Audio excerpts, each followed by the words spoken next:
Le projet de la route 170 à Saint-Bruno et de la route 169 vers Alma franchit une nouvelle étape. Ce lien routier, dont les premiers travaux ont débuté dans les années 80, en sera à sa dernière phase du grand projet de construction d'une voie rapide entre Alma et la baie.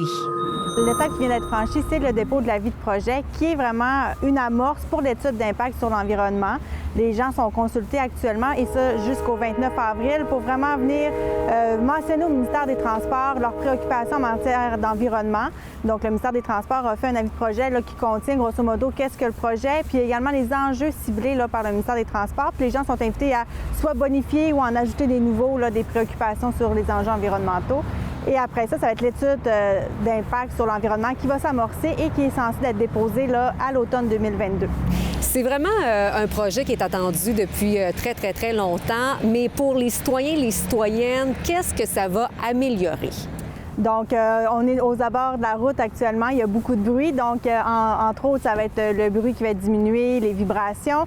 Il va y avoir une question de sécurité aussi. Donc, comme le débit de transit va être soit dévié au sud ou au nord, bien, à ce moment-là, il va y avoir plus de quiétude pour les gens de Saint-Bruno. Mais également, il y a aussi le phénomène là, de poudrerie en hiver qu'on connaît avec de nombreuses fermetures de route lorsque les congères sont assez élevés, qu'il y a du vent qui vient se mêler à tout ça. Donc, il y a des fermetures de route. Donc, le ministère des Transports va s'assurer là, lors de la conception, puis également la configuration de la route, puis lors de la conception de venir là, régler ce phénomène de poudrerie.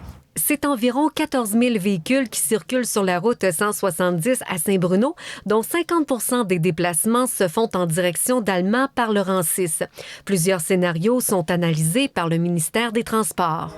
Oui, donc c'est ça. Donc c'est pourquoi, là, à l'étape actuelle, dans l'avis de projet, les gens ont pu voir qu'il y avait toujours 4 scénarios qui étaient analysés. Donc il y a le scénario de référence qui est l'amélioration de la route 170 actuelle. Il y a également un scénario qui comprend un corridor au sud de la municipalité de Saint-Bruno, un autre scénario avec un corridor au nord et également un 4e scénario qui vient combiner là, un corridor au sud et un corridor au nord, ce qui veut dire que si jamais c'est ce scénario-là qui est choisi au final, il y aurait 2 tronçons routiers là, de construire. Donc le ministère là, est vraiment en consultation et en concertation avec les municipalités de Saint-Bruno qui vont être les principaux, les gens de Saint-Bruno qui vont être les principaux impactés, mais également la municipalité d'Alma. On regarde les schémas d'aménagement, on regarde les projets futurs aussi avec eux, puis les projets du ministère pour vraiment que ça soit en cohérence puis que ça réponde aux besoins futurs des usagers de la route puis du domaine économique également. Cet important projet de plus de 100 millions de dollars est inscrit à la nouvelle loi concernant l'accélération de certains projets d'infrastructure adoptés en décembre 2020. Un projet de cette envergure-là est vraiment assujetti là, aux normes environnementales. Puis là, l'étude d'impact, c'est une étape que le ministère des Transports est en obligation de faire. Donc, on fait l'étude d'impact qui va se conclure en l'automne 2022. Là-dedans, tous les aspects environnementaux vont être pris en compte. Et par la suite, peut-être qu'il y aura un BAP, tout dépendamment là, des conclusions de cette étude d'impact-là.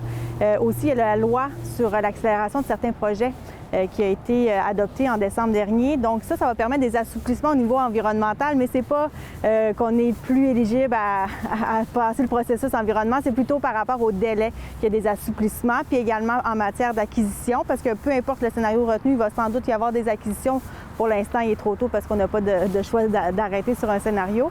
Mais tout ça va permettre au ministère là, de gagner, de faire un gain de 3 ans environ là, sur la préparation d'un projet de cette envergure-là. Donc, la loi là, permet ça. C'est surtout par rapport au délai et non pas de dévier des normes environnementales. Les gens ont jusqu'à quand là, pour faire valoir leur point de vue et tout ça? Donc, les gens ont jusqu'au 29 avril. C'est via le site du ministère de l'Environnement, dans le registre des évaluations environnementales, le projet de la route 170 à Saint-Bruno, de la 169 vers Alma, s'y trouve et les gens peuvent émettre leurs préoccupations, leurs enjeux ou encore leurs commentaires. Andréane, merci beaucoup pour ces précisions. Ça fait plaisir.